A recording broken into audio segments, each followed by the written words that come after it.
presented by तूफान मस्ती। खुदा अपने अदालत में मेरा भी जमानत रखना, मैं रहूं या ना रहूं, मेरे जान को ससुरा में भी सलामत रखना, सलामत रखना। तूफान रिकॉर्डिंग स्टूडियो ब्रौली।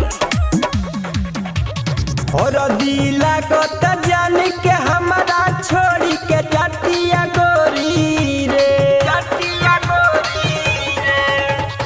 और दिला को त जान के हमारा छोड़ी के जातिया गोरी रे, आई जब बारात हम मार नुले हब गोली रे, आई जब बारात हम मार नुले हब गोली रे। तोड़ी के हमसे जात बिया नहिया के डोरी रे, आई जब बारात हम मार नुले हब गोली रे, आई जब बारात हम मार नुले हब गोली रे। DJ Amit Tiwari Aphar. presented by तूफान मस्ती।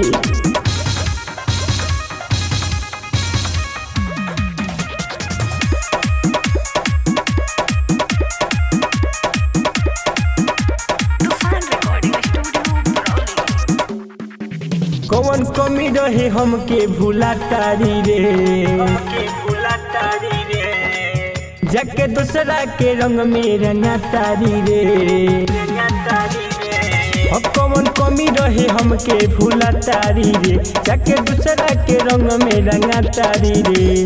पिया रे हर दिस दहिया भर के बैठल बाड़ी रे, आई जब बाराती हमहू मारू ले हब गोली रे, आई जब बाराती हमहू मारू ले हब गोली डीजे रे।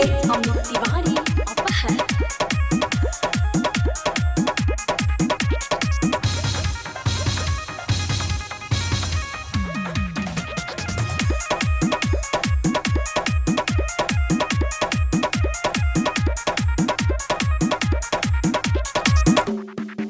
हमरा जिंदगी में अगिया लगा दी होली,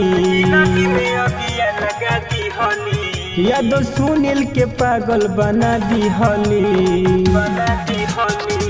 हमरा जिंदगी में अगिया लगा दी होली, यादो रिदेश के पागल बना दी होली। लसारी लाल के संगे जाली बैठ के उहो डोली में, आई जब बाराती हमहू मार नुले हब गोली रे, आई जब बाराती हमहू मार नुले हब गोली रे। presented by तूफान मस्ती।